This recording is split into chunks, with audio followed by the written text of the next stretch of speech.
there are two elements of proper vertical or longitudinal flexion.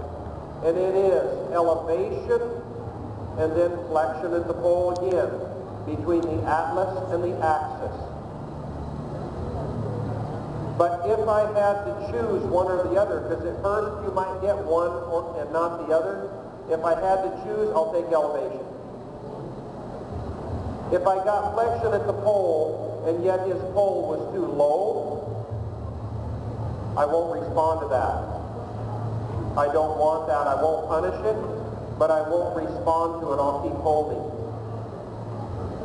But if I get elevation without flexion at the atlas and axis, I will respond to that a few times till he feels like he'll rise up to me.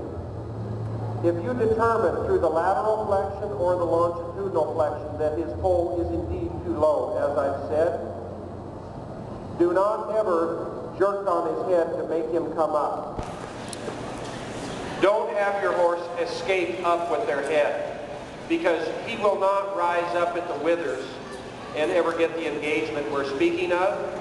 He'll look like this, like a llama. You know how they are, how they look around you and ride by them? That's how your horse will look. Dropped withers and a head upside down, like a periscope.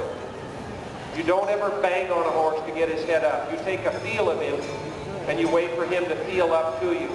When he rises up to you, you should feel that right here through the saddle. You'll feel him rise up to you. Visually, yeah, you'll see it with elevation at the pole. Elevation, the amount of elevation is relevant to the amount of collection. If you're just walking along on a long, loose rein, just covering some country, I'll let that pole get pretty flat. But when you gather that horse up and you're collecting him, the only way you're ever going to lope those little tiny circles I was telling you about is with proper elevation and proper balancing of the horse. That much I'd release. Now if it goes, oh, that's not too bad, that's a hell of a lot softer than it was a few hours ago. And I just pick up gently. I'm trying to see how little I can do to get it changed. Oh, that was nice. There was a slight amount of elevation offered with flexion between the first and second vertebrae. And this is a couple of ounces, that's all I'm doing here. You don't try to pull it in past the weight, feller. That's what I'm looking for. If you can just get to where you can do this,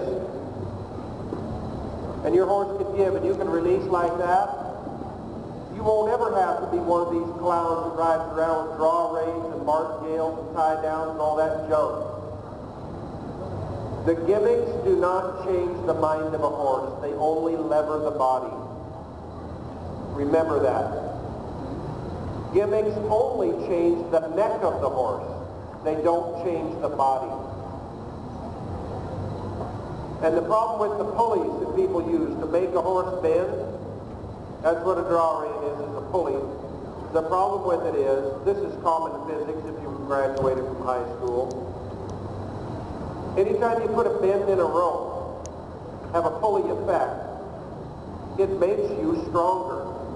Any one of you ladies, if we put a truck in the middle here and we hung a block of tackle from the roof, if we put enough bends in the rope, with your thumb and index finger, you could lift the pickup.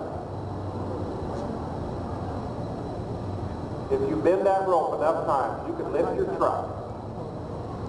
The cost.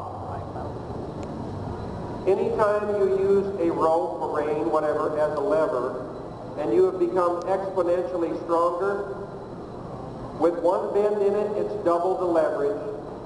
It is also increased your time in which it takes to release by double. To release and reward your horse. Come down the road, and I used them all. The last time I used a gimmick was a tie down, and I had a horse run off with me outside, and it's called decomposed granite and cedar brakes. So if you come off, it's like you're in a meat grinder. And the horse went end over end because he started to stumble and he couldn't get his head up because of the tie down. And I'll tell you what, about tore all my clothes off me, and I caught my horse up. I took that tie down off and I threw it at the top of a juniper tree. And it's been there for 40 years. And it's still in there. That tree's pretty big now. But it was one of those kind of cable ones that are covered with plastic. It's still there. One of the cowboys rode by on that ranch here a few months ago and said, "Is that anything about you?" I said, "Yeah."